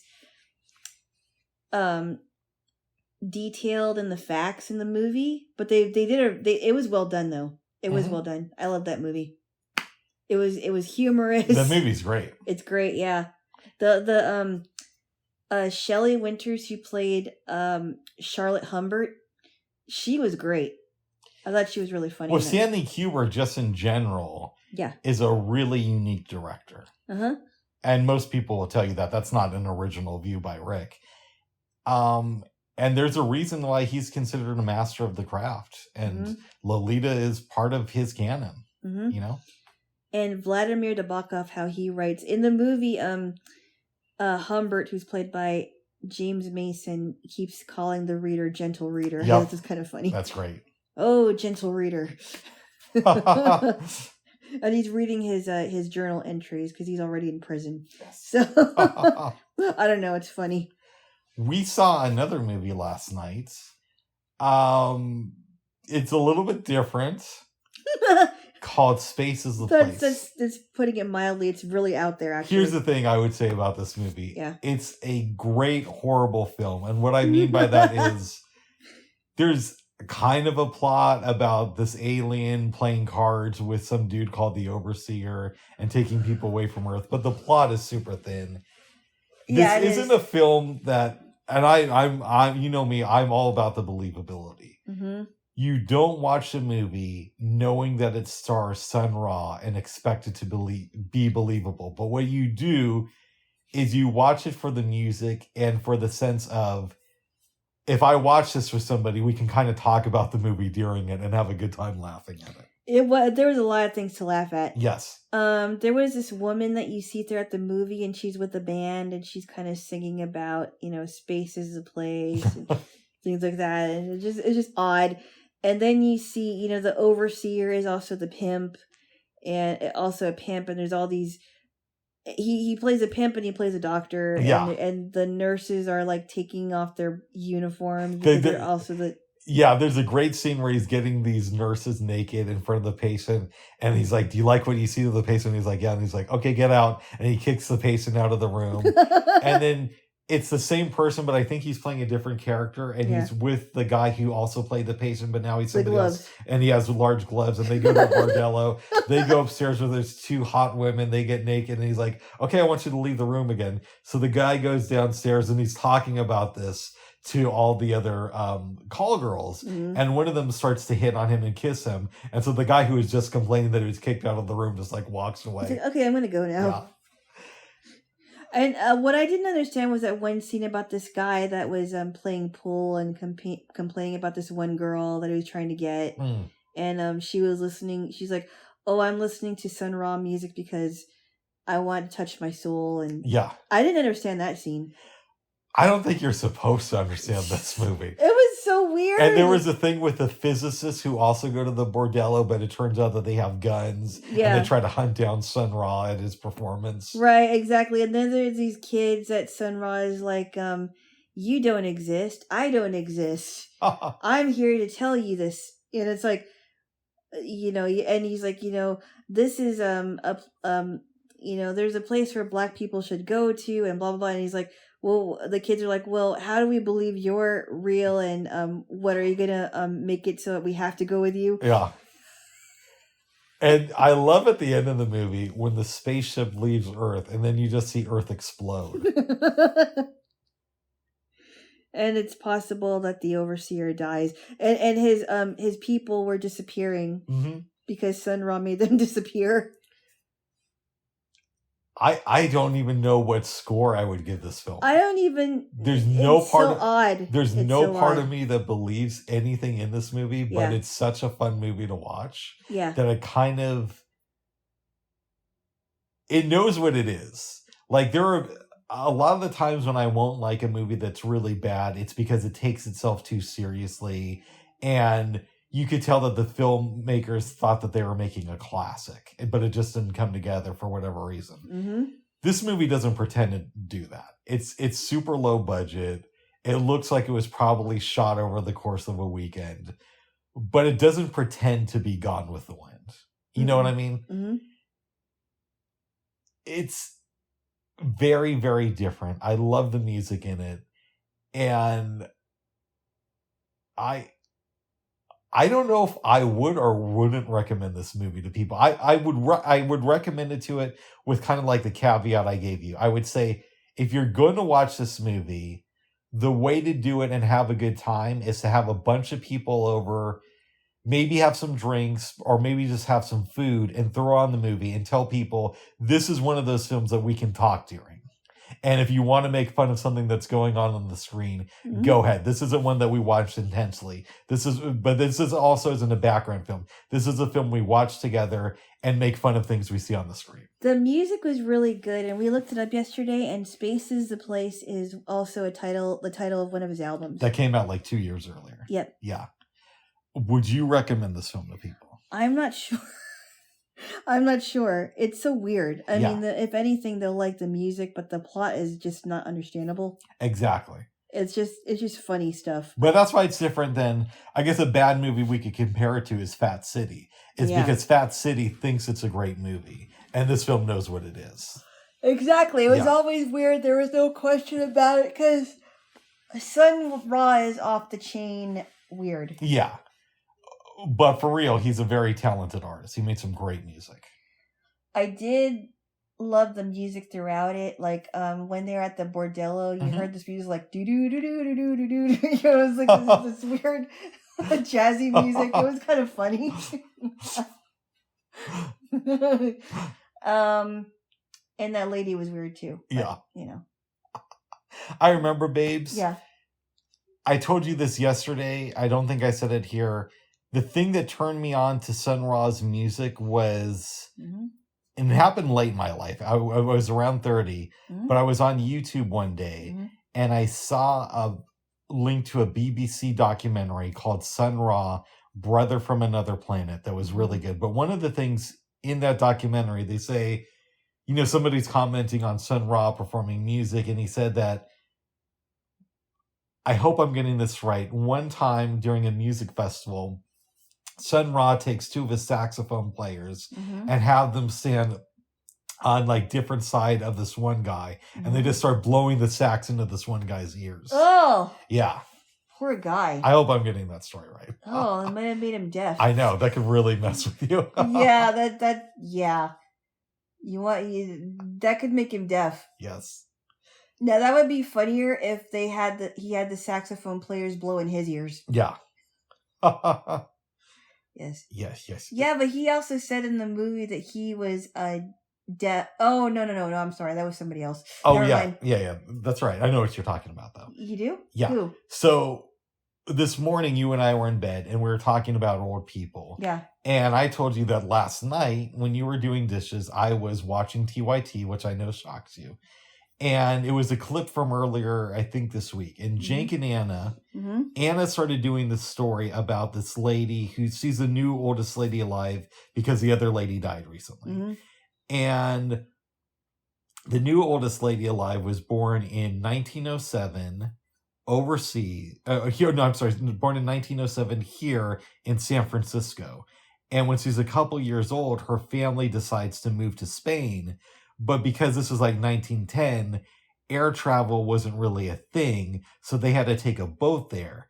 In the process of that, like I'm guessing 3-month journey, there was some sort of a wave that hit the boat. It was a big thing. Her dad died and it damaged her hearing in one of her ears. Oh. Yeah. Wow. Yeah. Yeah.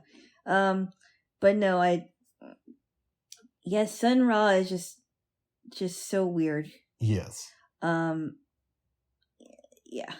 Yeah, he's like the epitome of weird artists. Yeah. I really enjoy his music. Mm-hmm. Something tells me that if I met him in real life and tried to have a conversation with him, be able to. It would be very infuriating. It would be very hard. Like you wouldn't. I don't think I would be able to have 5 minutes with him to just talk about stuff, because he would be like, well, Planet X is in alignment around the force fields of United States. Oh my goodness. And some people would question, well, maybe he has like a brain injury or something, or maybe he's just weird altogether. Yeah. And it's possible that maybe his brain, that's going to sound weird, is just tuned to a different frequency than ours. It does sound weird, but anything's possible. Yeah. But he made some great music. Yeah. And an interesting movie. Yeah. And I remember my former history of jazz teacher saying, yes, and there was a movie called Space is a Place, and it was really weird. And I'm like, yeah, I didn't realize how weird it was. And it's kind of strange because I believe earlier this week, oddly enough, was the first time I heard about it, when Rick Rubin, I think he was talking to Andre 3000 on his podcast, Broken Record. And I know that episode came out a while ago, but I just heard it earlier this week, so... Yeah. I mean, it's possible that they mentioned it in that documentary, but I just didn't remember it. But yeah. Yeah, because I heard about it a good, when I was in my, when I was about 24. Nice. And I thought, I wonder what that movie's about. And yeah, I do not imagine you showing this film to your mom. No, I didn't. No. I mean, I don't think you would in the future. And I thought it was funny because Ace Hardware used that slogan, Ace is a place. I thought it was funny too. And it's like, that's funny. It's like, Ace is a place for me. But can you imagine? It's like, space is a place for me. Yeah, anyway. Yeah. Yes. Babes. Yes. Tell me about District 9, which we watch after Space. I think you should get into this because this was kind of a strange movie too. Okay. It was good, but it was different. I'll make it kind of fast. I did like this movie. Yeah. Spoiler alert. It is a good movie. Yeah. And I've heard about it since it came out in 2009. I just never saw it. Basically, I think this is modern times. There's a spaceship that goes over some city in like Europe. Yep. And people are a little bit confused by this. Eventually they get inside and they find all these aliens. Mm-hmm. So they decide to set up an area where the aliens can live, and it's called District 9. Yep. But there's a lot of pressure to get rid of these aliens and to kick them out. And a man goes there named Vicus. And Vicus is just trying to get through life. But he somehow, this black chemical gets into his body that the aliens were using. Yep. And it slowly transforms like one of his arms into one of their arms. Yep. And because of this, the government wants to do genetic testing on him. And society, all of his old friends are looking at him like an outcast. So he goes back to District 9 where the aliens are. They say that they've been working on a way to take their spaceship back to their mothership, which is a bigger ship, and, reunite with family. And one of the aliens tells Vicus, we could actually fix you, but we need that black liquid.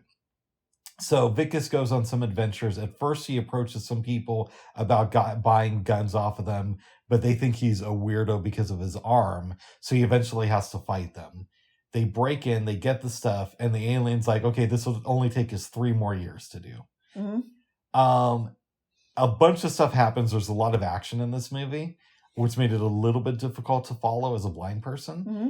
But the sense that I got is that Vicus leaves Earth with the aliens, and that most of the people who are in his life are now convinced that he died. Yeah. Yeah.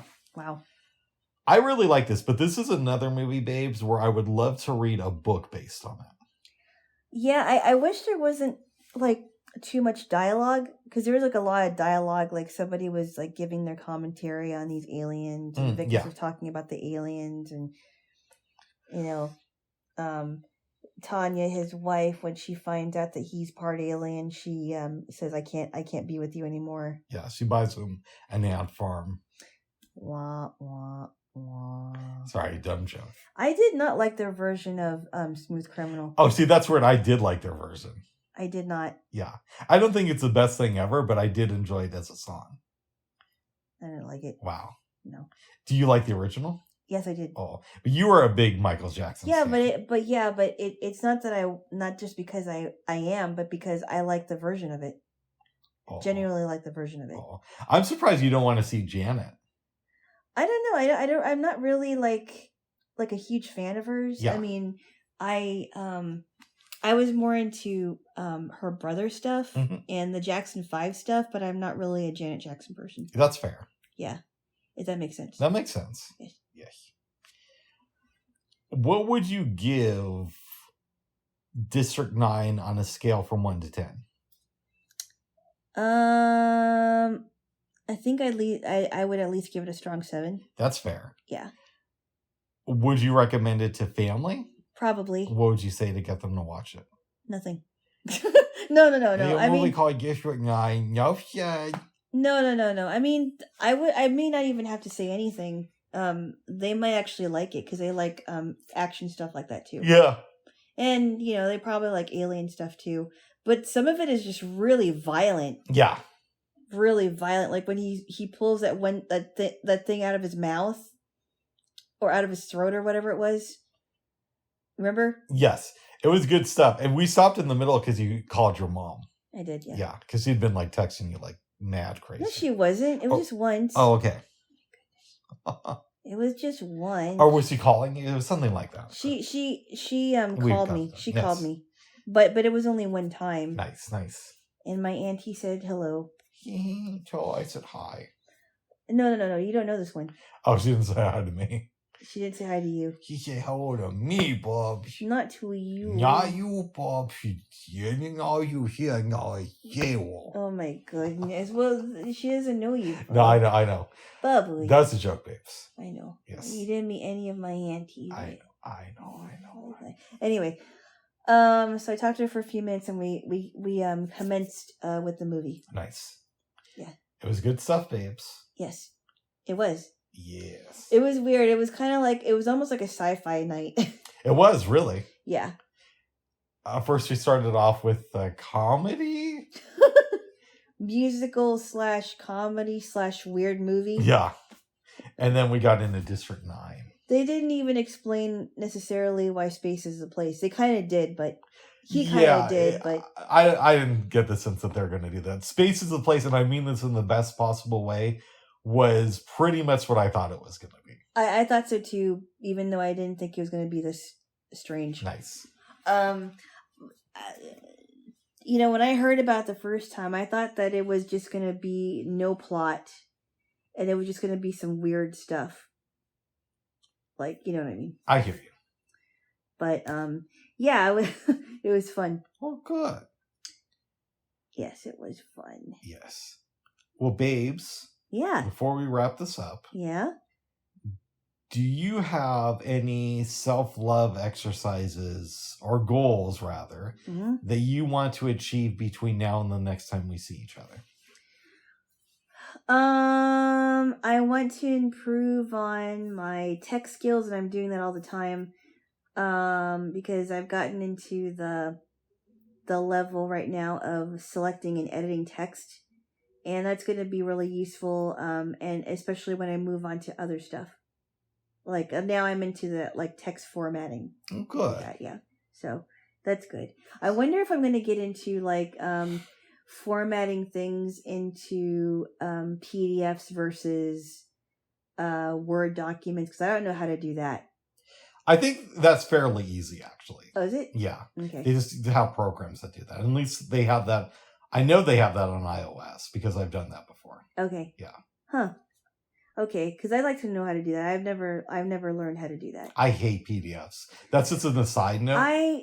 You know what? They used to be a lot easier to read back then, and now it's just annoying. Mhm.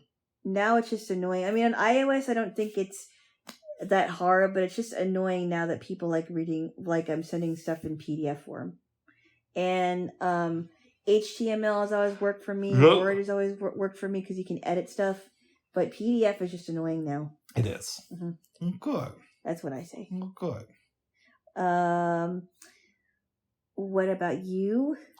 I want to survive till the next time we see each other. I'm talking to the mental health professional on Tuesday. Mm-hmm. One of my friends is not back in town, but he's back from India. So it's possible we'll do a group call on Tuesday when you're on the phone with the Flute Society or in their virtual meeting. Zoom meeting. From 7 to 8. Yep. So, yeah. And I'm excited about that one. Yeah. And, try to eat healthy. Mm-hmm. Try not to get too upset that I can't use my bank card right now because my account was hacked. Mm-hmm. But, clean my place, all that good stuff. I'm also planning to possibly do some egg cooking because now I know a better way that to make my eggs, and I'm really excited about it. And I was given some cooking equipment last week, and those trays are really working out well for me. So I think my teacher will be happy to know that. Well, good. Yeah. Good. It was actually easier to clean up. I mean, I still have some spots I need to wipe down, but otherwise, they're pretty easy to help me with organization. Nice. Yeah. And I had to figure out why in the world my dishwasher started leaking last night. Oh yeah, we didn't even talk about that. So we come out to get some of the pie after watching Spaces the Place and before starting on District 9. Luckily I didn't step in the kitchen, but Alana did, and her floor was wet. Yeah, so I quickly got a couple of towels to sop up all the water, and that's the floor is pretty much dry now, and I'm planning to do some laundry later on today. And it would be fair to say that I know close to nothing about washers and dryers. I about that too, but about I'm dyslexic. About dishwashers. Yeah. But I walked in the kitchen and because I thought it was the dishwasher, and I put my hand underneath it, and I felt some dripping. Yeah. I was pretty sure it was it anyway, but that was just, the confirmation. And I thought it's possibly I might have pressed the wrong setting, because that can happen. But I'm gonna do some figuring that out. Well, because good. and the little area where the soap goes into was closed the whole time. So nice. Yeah. Have a good day, Jaylo. Yes, very good. Yes. Well, babes. Yeah. We said a lot today. We certainly did. It was a good episode. Yep. Is there anything else you want to talk about? No, I don't think so. Should we wrap it up? Yes. Yes. All right, give me a kiss. Okay. Why? Because you need one. Okay.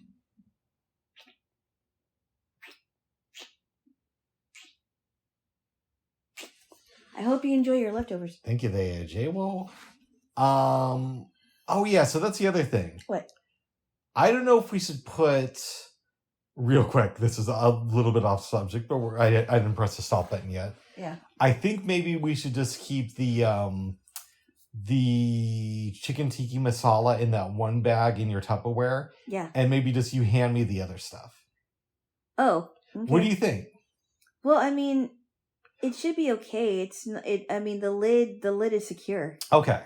I've used those bowls many times, and then I don't think you need to worry about it. Just make sure that the bowl is right side up. Okay. Yeah. All right. Maybe we can do it that way. Now, and the yogurt hasn't even been opened yet, so. Yeah, I just don't want there to be so much stuff in there that it starts to move around in my backpack. We'll see how it goes. Okay. I don't think you'll have that problem. Nice. Yeah. I once, babes, and I'm not going to say who it was, but I was in Atlanta, Georgia, like 15 years ago. Yeah. And if a friend of mine had brought some Captain Morgan, he's like, "Oh, put this in your backpack and bring it back. Nothing's going to happen." Yeah, and of course it leaked. Yeah. Oh, I hated that. Did you get everything wet? Got enough of it wet, yes. Oh, I was pissed. ew, and it probably smelled. Yeah, it did. Oh. I don't like the smell of Captain Morgan, but I learned to live with it. You didn't have any tech in your backpack, did you? No. Oh. No. What did you have in there? Just clothes.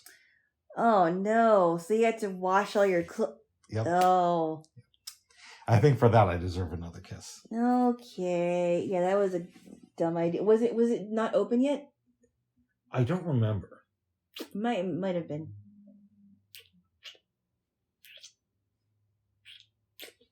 Oh my goodness, biting my nose. That's nibbling. Nibbling. I love you, Jaylo nibbling. Jaylo Or nibbling nibbling. Jaylo? Nibbling. Yes. Okay. Yeah, don't put alcohol in your backpack. Not good. Well, in your bag when you're traveling. It might have been open if it was going to open like that. It's possible. We were drinking a lot that weekend, so I don't remember. But in any event, babes. Yeah. Yes. Is there anything else you want to say? Real quick, that was really dumb of your friend. I think I know who it is. Your friend to suggest to put a bottle of Captain Morgan in your backpack. Not a good idea. Well, good. Mm-hmm. I bet you do a lot of laundry that day. Yeah. That night. Yeah. Were you guys traveling in the morning back to Colorado? I think it was mid-afternoon, but I don't remember. Wow. Yeah. Well, that's This was literally like over 15 years ago, so maybe you should have said, why don't you put it in yours? I don't remember what happened. Honestly, I could have said that, but I just don't remember. Oh no. Yeah. Well, anyways, babes. Yeah. Maybe we should wrap it up. Okay. Bye for now. Bye. Bye. Bye.